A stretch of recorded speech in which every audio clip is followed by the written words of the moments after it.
Daily. Taste the Daily.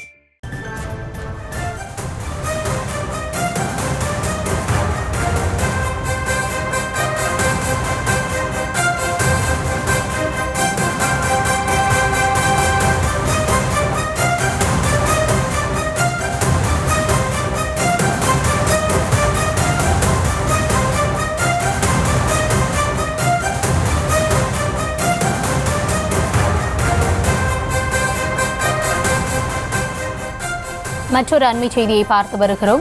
Mayiladuthurai மாவட்டம் முட்டம் பகுதியில் 2 இளைஞர்கள் கொலை செய்யப்பட்ட நிலையில் ஏற்கனவே 3 சாராய வியாபாரிகள் இதில் தொடர்புடையவர்களாக கைது செய்யப்பட்டிருக்கிறார்கள். இந்த நிலையில் மேலும் 2 பெண் சாராய வியாபாரிகளுக்கும் இதில் தொடர்பு இருப்பதாக கூறி அவர்களையும் கைது செய்ய வலியுறுத்தி தற்பொழுது அந்த பகுதி மக்கள் போராட்டத்தில் ஈடுபட்டு வருகிறார்கள். அது குறித்த காட்சிகளை பார்த்து வருகிறோம். கூடுதல் கள தகவல்களுக்காக இணைகிறார் எம்முடைய செய்தியாளர் செல்லப்பா. கள நிலவரம் என்ன? வணக்கம் கௌதமி. மயிலாடுதுறை மாவட்டம் முட்டம் பகுதியை சேர்ந்த ஹரிசக்தி ஆகிய இளைஞர்கள் நேற்று இரவு அதே பகுதியை சேர்ந்த தங்கதுரை, ராஜ்குமார், மூவேந்தன் இந்த சாராய 3 பேரும் சாராயவர்கள். இவர்களால் ஹரிஷ் மற்றும் ஹரிசக்தி கத்தியால் குத்தி கொலை செய்யப்பட்டுள்ளனர். சம்பவத்தில் 2 பேருமே உயிரிழந்தனர். இவர்களது உடல் மயிலாடுதுறை அரசு மருத்துவமனையில் உடல் கூறாக வைக்கப்பட்டுள்ளது.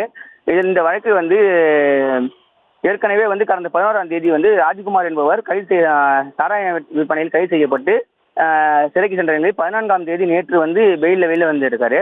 இவரை காட்டி கொடுத்ததாக ஹரிஷ் என்பவரிடம் தகராறு ஏற்பட்ட போது அப்போது ஹரிசக்தியையும் கத்தியால் குற்றி ராஜ்குமார், தங்கதுரை, மூவேந்தன் 3 பேர் கொலை செய்திருக்காங்க. இது சம்பந்தமா உடனடியாக குற்றவாளியை கைது செய்ய கோரி இறந்தவர்களின் உறவினர்கள் மற்றும் பொதுமக்கள் முட்டம் பகுதியின் பொதுமக்கள் சாலை மறியல் போராட்டத்தில் ஈடுபட்டாங்க.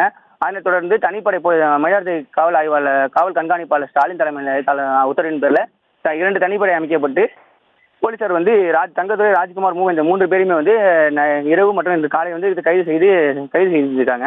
மேலும் இந்த தங்கதுரை, ராஜ்குமார், மூவேந்தன் 3 பேரோட வீடும் முட்டம் பகுதியில் உள்ள பொதுமக்கள் மற்றும் அந்த இறந்தவர்கள் உறவினர்கள் முற்றிலுமாக அடித்து உடைத்து சேதப்படுத்தி இருக்கின்றனர். இதனால முட்டம் பகுதியில் 10க்கும் மேற்பட்ட பெரம்பூர் போலீசார் பாதுகாப்பு பணியில் ஈடுபட்டு வராங்க.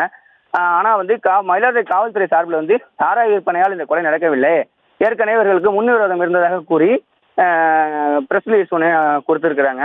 அது மட்டும் இல்லாம இப்ப இந்த இறந்தவர்கள் உறவினர்கள் தற்போது மயிலாடுதுறை டு கும்பகோணம் செல்லும் பிரதான சாலையில சாலை மறியல் போராட்டத்தில் ஈடுபட்டு வராங்க. இந்த சாலை மறியல் போராட்டம் சுமார் 15 நிமிடங்களுக்கு மேலாக நடந்து கொண்டு இருக்கிறது. 100க்கும் மேற்பட்ட பொதுமக்களும் சாலையில் அமர்ந்து உட்கார்ந்து இருக்காங்க. அது மட்டும் இல்லாம இந்த தங்கதுரை, ராஜ்குமார், மூவேந்தன் இவர்களது உறவினர்களான மற்றும் 3 பெண்களை கைது செய்ய வேணும், அவங்களும் இதுக்கு உடந்தையா இருந்தாங்க, அவங்க தான் கத்தி எடுத்து கொடுத்தாங்கன்னு சொல்லி போராட்டத்தில் ஈடுபட்டு வராங்க. மேலும் இது பெரிய வழக்கு பதிவு பண்ணி அவங்களை கைது செய்யணும், குண்டர் தண்டனை சட்டத்தை பதிவு கொண்டு கைது பண்ணணும்னு சொல்லி கோரிக்கை வைக்கிறாங்க. அது மட்டும் இல்லாம இனி இது ஒரு சம்பவம் நடக்கக்கூடாது, மயிலாடுதுறை மாவட்டத்தில் கள்ளசாராய விற்பனையே நடக்கக்கூடாது என்றும் கோரிக்கை வைக்கிறாங்க. இது சம்பந்தமா மாவட்ட காவல் கண்காணிப்பாளர் தலைமையில காவல் கண்காணிப்பாளர் ஸ்டாலின் சாலை மறியல் ஈடுபட்டவர்களிடம் பேச்சுவார்த்தை ஈடுபட்டு வராங்க. இதனால மயிலாடுதுறை கும்பகோணம் சாலையில் போக்குவரத்து இடையூறு ஏற்பட்டுள்ளது. கௌதமி, தற்போதைய தகவல்களுக்கு நன்றி செல்லப்பா. Taste the Daily.